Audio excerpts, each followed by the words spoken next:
ម្សិលមិញនៅផ្ទះរបស់ខ្ញុំភ្លៀងខ្លាំងមែនទែនតែម្ដងរយៈពេលប្រហែលជាខ្ទង់1ម៉ោងជាងជិត2ម៉ោងគឺភ្លៀងដូចហែកមេឃចាក់អញ្ចឹងហើយចំណែកឯខ្យល់ហ្នឹងក៏មានទៀតដែលធ្វើឲ្យពោតបារាំងរបស់ខ្ញុំនិងដំណាំផ្សេងទៀតហ្នឹងគ្នាឡើងត្រេទៅតាមខ្យល់ហ្នឹងតែម្ដងប្រភេទដើមឈើនិងបន្លែដែលប៉ះពាល់ជាងគេគឺដើមឈើនិងបន្លែណាដែលមានស្លឹកច្រើនព្រោះអីនៅពេលដែលស្លឹកច្រើនអញ្ចឹងទៅដើមវាតូចផងពេលអញ្ចឹងទៅវាទប់អត់ជាប់នឹងខ្យល់ឡើងត្រេតខ្លួនអញ្ចឹងហើយថ្ងៃហ្នឹងគឺខ្ញុំត្រូវការមកកាត់ស្លឹករបស់វាចេញខ្លះដើម្បីឲ្យដើមរបស់វារាងស្រាលអញ្ចឹងទៅវាងើបមកវិញអញ្ចឹងណាហើយបើនិយាយពីពោតបារាំងនេះវិញបើសិនជាយើងចង់បានផលចង់បានផ្លែរបស់វាច្រើនតទៅកាត់ស្លឹកវាអញ្ចឹងឯងព្រោះអីពោតបារាំងនេះគឺវាចេញតាមធាងរបស់វា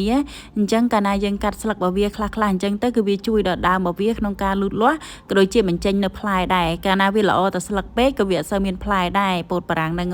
អញ្ចឹងធ្វើតាមខ្ញុំទៅកាត់ស្លឹករបស់វាឲ្យចាស់ហ្នឹងចេញខ្លះអញ្ចឹងទៅដើម្បីជួយដល់ដើមរបស់វាឲ្យវាចេញផ្លែបានល្អគិតទៅភ្លៀងម្សិលមិញក៏វាមិនអាក្រក់ណាដែរទី1ត្បិតទៅថាវាធ្វើឲ្យដើមឈើរបស់យើងរឿងត្រេតខ្លះអីខ្លះក៏ពិតមែនប៉ុន្តែនៅពេលថ្ងៃបន្ទាប់នេះវាធ្វើឲ្យរុក្ខជាតិរបស់យើងហ្នឹងគឺមើលទៅពណ៌បៃតងឡើងស្អាតតែម្ដងហើយដើមឈើផ្សេងក៏មើលទៅស្រស់ប្រព្រឹមផងដែរឥឡូវនេះយើងក៏លេចមកមើលដើមក្រូចវិញដំបូងឡើយខ្ញុំខំតែទៅចិត្តក្រូចនឹងមើលផ្លែមើលអីគេចេញឡើងល្អតែពេលមើលចុះមើលឡើងអើយមិនមានតែផ្លែទេចុះស្អីកលេចកឡក់នេះចាខ្ញុំខ្លាចតែបើខ្ញុំអ្នកចការមែនតែខ្ញុំឃើញធំចឹងខ្ញុំរត់ដែរហ្នឹងអញ្ចឹងបងប្អូនឆ្ងល់ទៀតហើយថាចុះបើសិនជាខ្លាចចាំបាច់ថតមកទៅអីគឺខ្ញុំថតកុំឲ្យខ្លាចតែខ្ញុំចាឲ្យអ្នកមើលខ្លាចដូចគ្នាដែរ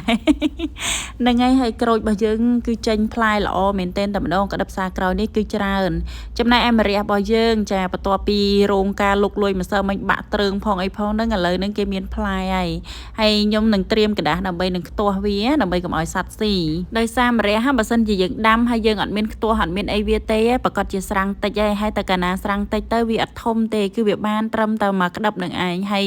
ការលូតលាស់របស់វាក៏វាអត់មានដែរអញ្ចឹងវិធីសាស្ត្រគឺមានតែមួយគឺត្រូវការពារតាក់ទងទៅនឹងស្រាំងដែលវាមកអុចវានឹងឯងនិយាយរួមទៅម្រះបើសិនជាយើងការពារបានត្រឹមតែសត្វអុចនឹងហើយគឺផ្លែរបស់វាគឺដឹងតែធំបានញ៉ាំតែម្ដងតែបើការពារអត់បានទេគឺវាអត់ធំសោះម្សិលមិញមានតែដើមនេះឯងដែលអត់មានផលប៉ះពាល់សោះហ្នឹងគឺដើមប្រាក់កាក់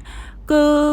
អត់មានអង្គើសំបីតែបន្តិចអ្វីដែលសំខាន់ហ្នឹងគឺត្រូវទឹកភ្លៀងឲ្យព្រលឹមឡើងស្លឹកគេឡើងរីកប៉ុណ្ណានៃតែម្ដងពេលក្រៅពីហ្នឹងចាគឺដើមផ្សេងទៀតហ្នឹងគឺត្រេតចាត្រូវការទល់ចាតំណុលឡើងវិញដើម្បីឲ្យឫសរបស់វាហ្នឹងចាប់ទៅនឹងដីសាសជាថ្មី